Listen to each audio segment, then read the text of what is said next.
the Downing Street Garden. We're getting also a very good view of the Downing Street Garden. Good afternoon, Here they everyone, come. and welcome. On the steps of Downing Street yesterday evening, I said that Nick and I wanted to put aside party differences and work together in the national interest. Since I set out that aim, both our parties have given their full backing to our coalition agreement, a Liberal Democrat Conservative government that we have negotiated. This is the first coalition government in Britain for 65 years. It will be an administration united behind three key principles: freedom, fairness, and responsibility. And it will be an administration united behind one key purpose, and that is to give our country the strong and stable and determined leadership that we need for the long term. In the days and weeks ahead, we will together be setting out in greater detail the aims and the values of our partnership and the full policy programme of our coalition government. Today, we want to say just a few words about how we plan to work together and the significance of what we've achieved in coming to this agreement. This morning, as part of the process of establishing the new government, I've been working to appoint the Cabinet. Later today, I will be chairing the first meeting of our National Security Council, and Nick Clegg will be at my side. There are 5 Liberal Democrat Secretaries of State in Cabinet, working hand in hand with Conservative colleagues to address the big challenges that Britain faces. And starting with Nick Clegg as Deputy Prime Minister, Liberal Democrats will be represented at every level of government.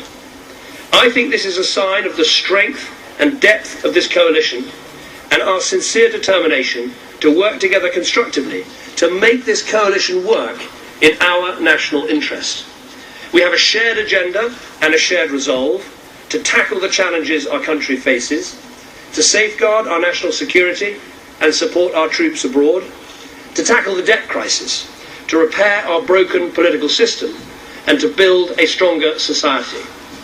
We understand that we're not going to beat these problems overnight, and in particular, no government in modern times has ever been left with such a terrible economic inheritance. Today's unemployment figures are another sign of the human cost of the economic mistakes of the past decade. So we know there will be difficult decisions ahead, but working together, I know we can take the country through those difficult times to the better times that I believe lie ahead. But today, we're not just announcing a new government and new ministers, we are announcing a new politics.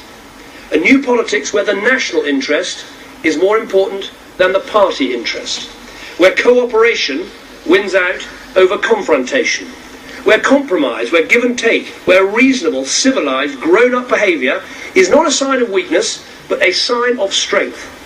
One of the biggest problems of the last few years has been a chronic short-termism in government. With this coalition government and this coalition agreement we have for 5 years, we can act for the long term and make the big decisions about our country's future. And that is the true significance of this coalition. It can be a historic and seismic shift in our political landscape. It can demonstrate in government a new progressive partnership, believing in enterprise, markets and fiscal responsibility, committed to civil liberties and curbing the power of the state, passionate about building a green economy, and determined to build the big society where families and communities are supported and strengthened, and eager to make sure that the big society is matched by big citizens, where power is taken from the politicians and put in the hands of people as we embark on a recasting of our political system. Our Liberal Conservative government will take Britain in a historic new direction, a direction of hope and unity, conviction and common purpose.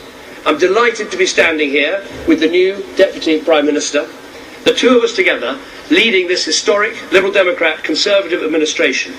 And I would like now to invite him to speak to us on what I think is a remarkable and very welcome day. Nick. Thank you, David. We've just been through an election campaign and now we have a coalition. Until today, we were rivals and now we're colleagues. And that says a lot about the scale of the new politics which is now beginning to unfold. This is a new government, and it's a new kind of government. A radical, reforming government where it needs to be, and a source of reassurance and stability at a time of great uncertainty in our country too. David has spoken about many of the challenges we all face. The economy still struggling to get to its feet, the public finances in a mess, our troops engaged in a difficult and lasting conflict that requires resolution, our society still scarred by too much unfairness and inequality, our politics not yet recovered from the hammer blows of recent months. And at a time of such enormous difficulties, our country needed a strong and stable government. It needed an ambitious government, determined to work relentlessly for a better future. And that is what we have come together in this coalition to provide.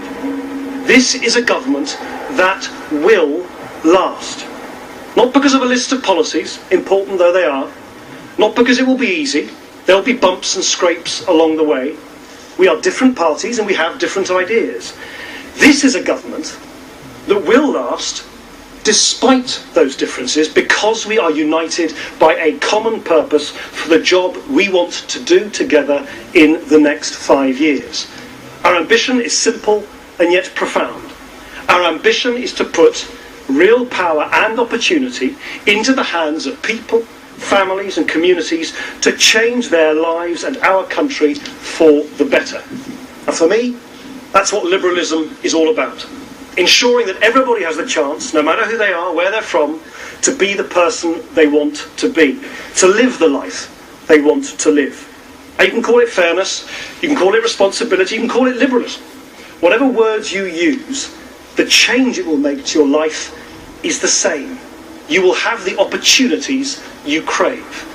Fairer taxes, better schools, a fair green economy with growth that lasts, clean, open, plural politics that I hope once again you can put your faith in to deliver the help and the change you need.